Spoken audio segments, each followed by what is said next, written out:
In the city of Kyoto, the film opens with thousands of citizens living in extreme hardship, burdened by heavy taxes and endless suffering. Meanwhile, the authorities ignore their misery.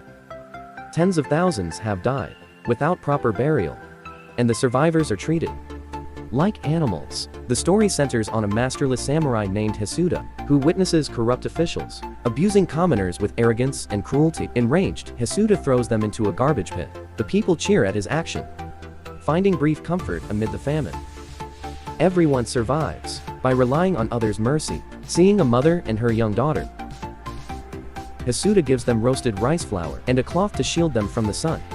People are forced into unpaid labor for failing to pay taxes. Those trapped in usury debts cannot repay them, and lenders seize their daughters as collateral. One night, Kyoto guards visit a house seized by moneylenders.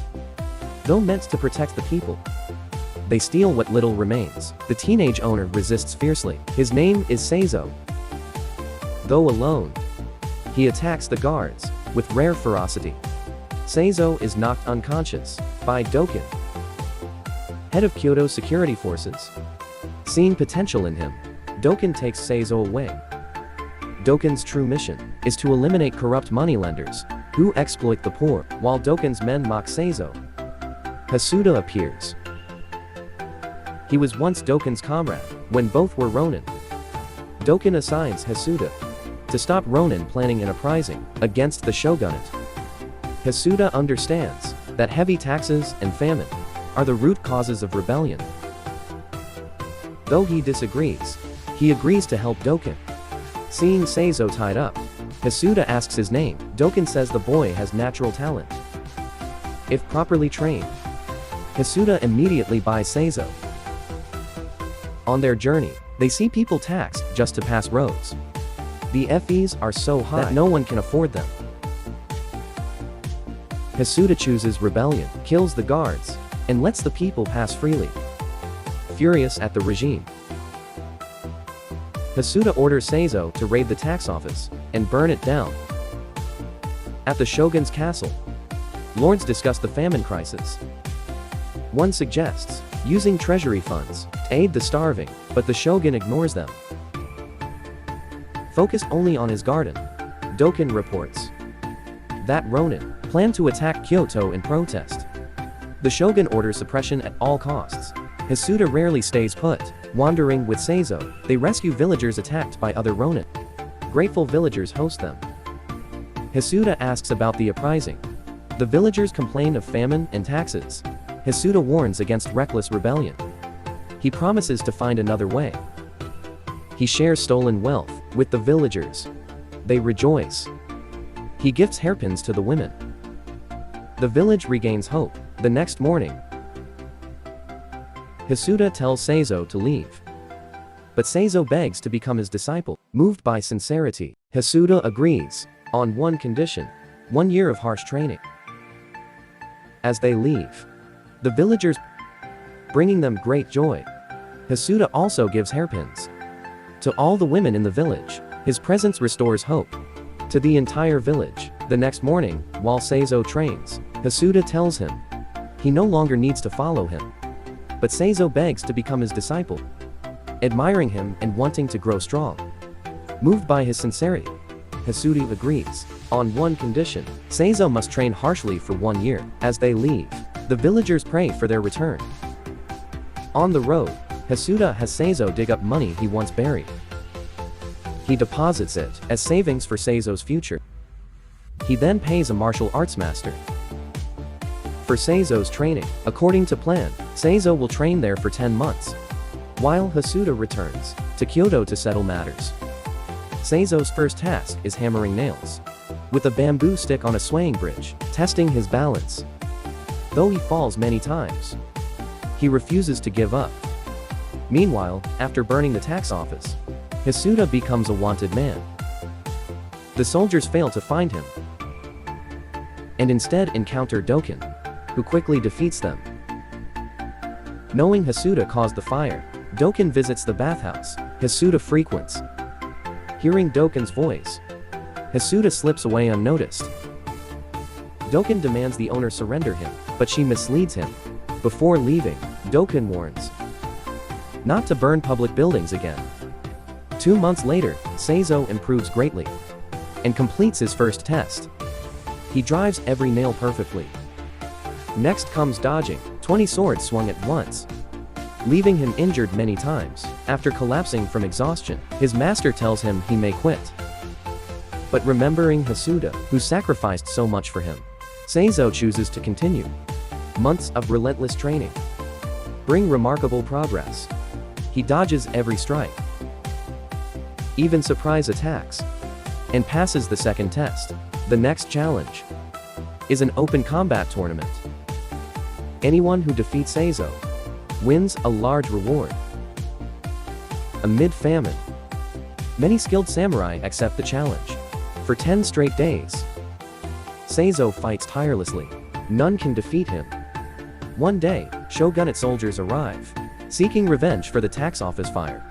But Seizo, now a master, easily defeats them. Soon after, Hasuda returns to take him back. Seizo thanks his master for a year of training. Before parting, the master advises him to use his strength wisely and gives him a necklace as proof of discipleship.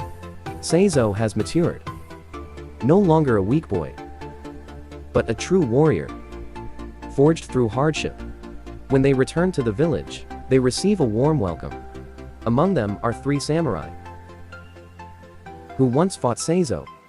During the gathering, a ruthless lord appears, bringing a letter from Dokkan.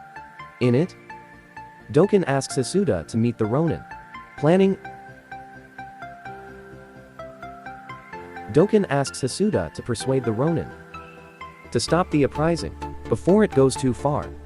Following his request, Hasuda, Seizo, and 3 samurai set out to the rebel village to prevent bloodshed. Upon arrival, the Ronin greet Hasuda like an old ally. Seizo is shocked. The rebel leader steps forward, saying they awaited Hasuda's signature to confirm the uprising. Seizo realizes Hasuda is the true leader of the rebellion. Everything he did was preparation for war against tyranny. Hasuda declares that in 1 month, they will begin their revolt.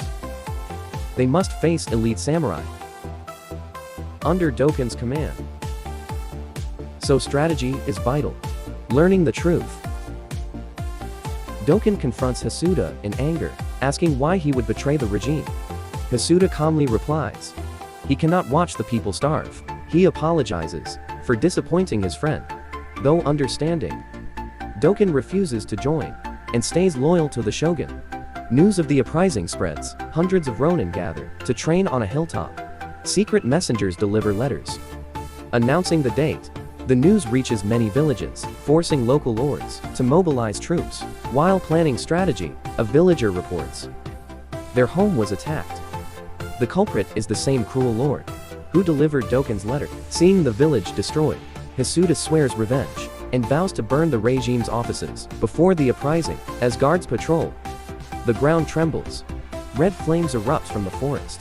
Hasuda and the rebels strike early, attacking before the army assembles.